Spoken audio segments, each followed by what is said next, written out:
এটা তো কিশোরগঞ্জ নিকলি। জি। তো আজকে আমি আপনার সাথে আলোচনা করব উপজেলার নির্বাচন নিয়ে। এই সময়টা কি হবে আপনার? হ্যাঁ, ইনশাল্লাহ। উপজেলার নির্বাচনটা হচ্ছে যে সামনে যে উপজেলা নির্বাচন 21 তারিখে যে নির্বাচনটা হবে। তো আমরা শুনতে পারছি যে আপনি ভাইস চেয়ারম্যান পদে দাঁড়িয়েছেন। তো আপনার মার্কাটা কি ছিল? আমার মার্কাটা উড়োজাহাজ। উড়োজাহাজ। এর আগে কি আপনি নির্বাচন করেছেন? আমি 2009 সালে জনগণ আমাকে বিপুল ভোটে নির্বাচিত করেছিল। তখন আমার মার্কা ছিল তালা। তো দীর্ঘ আমি 2টা নির্বাচন করি নাই। এই বছর আমি জনগণে আমাকে খুব প্রেশার ক্রিয়েট করেছে, আপনি নির্বাচনে আসেন। সেই জন্য আমার নির্বাচন করে, যদিও অল্প সময়ের মধ্যে আমি সিদ্ধান্তটা নিয়েছি। চ্যালেঞ্জিং হিসাবে আমি কাজ করতেছি। ইনশাল্লাহ জনগণ আমার পাশে আছে, আমি চতুর্দিকে আমি সাড়া পাচ্ছি। আপনি কি আপনার এই নিকলি উপজেলাতে কয়টা ওয়ার্ড আছে? আমাদের নেকলি উপজেলাতে 63টা ওয়ার্ড। 63টা ওয়ার্ড আছে। 63টা ওয়ার্ডে কি আপনার যাওয়া হয়েছে নাকি? না, আমি তো আমার নির্বাচনী পলিসি বা ধরনটা হচ্ছে আলাদা।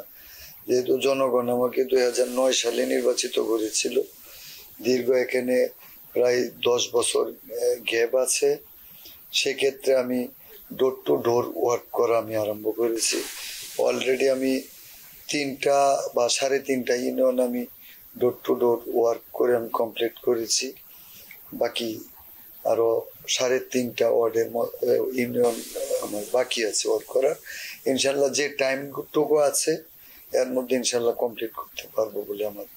আপনার যে এলাকা আছে, যে নিকলি উপজেলা রয়েছে, আপনি যদি জয় হতে পারেন তাহলে নিকলি উপজেলাকে আপনি কি উপহার দিবেন? দেখেন, ভাইস চেয়ারম্যানদের তো তেমন কিছু নাই, তবু সবচেয়ে বড় উপহার হচ্ছে ভালোবাসা। হ্যাঁ, এটা একটা সম্মানিত পদ। এখান থেকে মানুষকে ভালোবাসা, মানুষের সুখে দুঃখে পাশে থাকা, কিছু না দিতে পারলেও পাশে দাঁড়ানো, অসুবিধা হইলে তাদের বিপদে মানে আগায়া যাওয়া, এটা হচ্ছে একটা মূলত একটা সেবা। আর এটা একটা সেবামূলক উদ্দেশ্য নিয়ে আমি প্রথম থেকে 2009 সালে যখন আমি নির্বাচন করেছিলাম, আমার লক্ষ্য এবং উদ্দেশ্য ছিল পাবলিককে একটা সেবা দেওয়া। এই সেবাটা হচ্ছে মানব সেবা। হ্যাঁ, মেনসার। আর এটা উন্নয়ন, যেটা উন্নয়ন তো বিভিন্ন ক্ষেত্রে হয়, মানসিক উন্নয়ন বা মেধা বুদ্ধি দিয়ে হেল্প করা, এটার উন্নয়ন, অবকাঠামো উন্নয়ন, সেক্ষেত্রে তো এটা অনেক বড় ব্যাপার। সেটা আমাদের মাননীয় সংসদ সদস্য আছেন, ওনার সাথেও আমাদের অত্যন্ত ভালো সম্পর্ক। উনিও সাদা মনের মানুষ, উনিও আমাদেরকে ব্যাকআপ দিবে ইনশাল্লাহ। তো ওনাদের সহযোগিতা সবকিছু মিলে একটা উন্নয়ন করার একটা চেষ্টা করব, আশা করি। আমরা একটা বিষয় জানতে চাই যে আপনার এই যে নিকলি উপজেলাতে যে এত দিনে কি হওয়ার উচিত ছিল বা কি হয় নাই?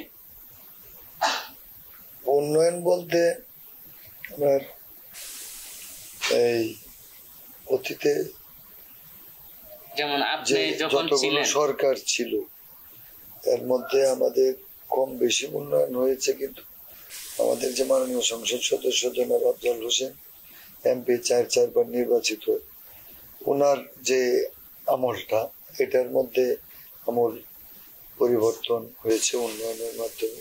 উপজেলার বিভিন্ন রাস্তাঘাট, প্রেসিডেন্ট আব্দুল হামিদ, সড়ক, স্কুল, কলেজ, মাদ্রাসা, কালভার্ট, সবকিছু, শিক্ষা, স্বাস্থ্য, সবকিছু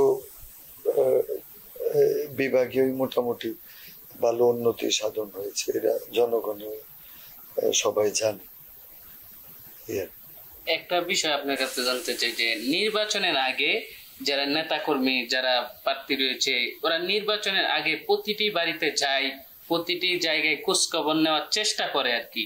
তো এই বিষয়টা নির্বাচনের পরে অনেকের বাড়িতে যায় না বা দেখা সাক্ষাৎ করে না, খোঁজখবর রাখে না। এই বিষয়টাকে আপনি কি করে দেখেন বা কি মনে করেন? নির্বাচনটা হচ্ছে এটা একটা কৌশল, কে কোন পদ্ধতিতে আগাইবে, কাকে কিভাবে ম্যানেজ করবে, এটা প্রত্যেকটা প্রার্থীর নিজস্ব একটা নিজস্ব একটা কৌশল। যেমন আমার কৌশল হচ্ছে আমি কোনো পথসভা জনসভা এটা না করে আমি এই ভোটারদের দুয়ারে দুয়ারে যাচ্ছি। টাইমটা একটু বেশি লাগতেছে, পরিশ্রমটা একটু বেশি হচ্ছে। হ্যাঁ, সেক্ষেত্রে ভোটারদের ধার প্রান্তে যেতে হবে আমি মনে করি। কারণ আমি একটা এই জনসভা করলাম, সেক্ষেত্রে তো আমি প্রত্যেকটা ভোটারের তো আমি গায়ে হাত দিয়ে বা হ্যান্ডশেক করে কিছু বলার সম্ভব হয় না। এটা তো এট এ টাইমে অনেক জনসমাগম হইলে এটা একজন প্রার্থীর ক্ষেত্রে কঠিন নয়। সেক্ষেত্রে প্রত্যেকটা বাড়ি বাড়ি গিয়া ভোটারদের সাথে আমি সাক্ষাৎ করতেছি, মা বোন ভাই যাদেরকে যেভাবে সম্বোধন করে ম্যানেজ করার চেষ্টা করতেছি। এটাই আমার কৌশল এবং ইনশাল্লাহ জনগণ আমার পাশে আমাকে ভালোবাসে দিবে। হ্যাঁ, ইনশাল্লাহ।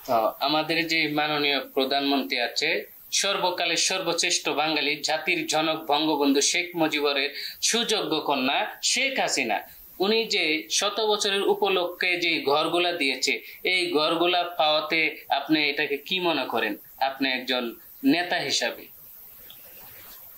না, আমাদের যে মাননীয় প্রধানমন্ত্রী জননেত্রী শেখ হাসিনা যে উদ্যোগটা নিয়েছে, ওনার স্লোগান হচ্ছে যে আশ্রয়হীন যারা এরা বাংলাদেশে থাকবে না।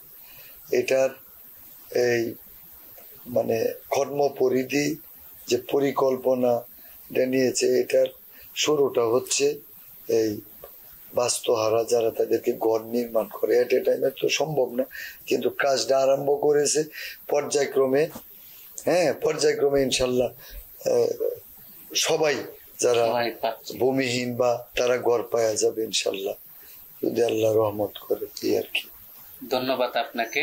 সুপ্রিয় দর্শক, আমি যে এই মাত্র কথা বলছি, তিনি সাবেক নিকলি উপজেলার ভাইস চেয়ারম্যান রফিকুল ইসলাম ভূঁইয়া। উনি আবারও নির্বাচন করছে, উনি মার্কা পেয়েছেন উড়োজাহাজ। তবে আপনার ভোট আপনি দিবেন, যাকে খুশি তাকে দিবেন, একটু দেওয়ার আগে বিবেচনা করবেন। এই যে রফিকুল ইসলাম ভূঁইয়া যে উড়োজাহাজ মার্কাটা পেয়েছে, আমি দেখতে পাচ্ছি যে প্রতিটি লোকেশনে উনি যাওয়ার চেষ্টা করছে এবং জনগণের পাশে দাঁড়ানোর চেষ্টা করছে। এবার উপজেলা ভাইস চেয়ারম্যান হয়েছিল, তিনি কিন্তু এক চান্সে পাশ হয়েছিল, জয় হয়েছিল। এই এক চান্সে পাশ হয়েছে ওনার কাজের দক্ষতায়, ভালোবাসায়। এখনো আশা করি উনি ভালোবাসা দিতে পারবে, আশা করা যায়। ভালো থাকবেন, সুস্থ থাকবেন, চোখ রাখবেন তারেক সিটিভি অনে। আল্লাহ হাফেজ।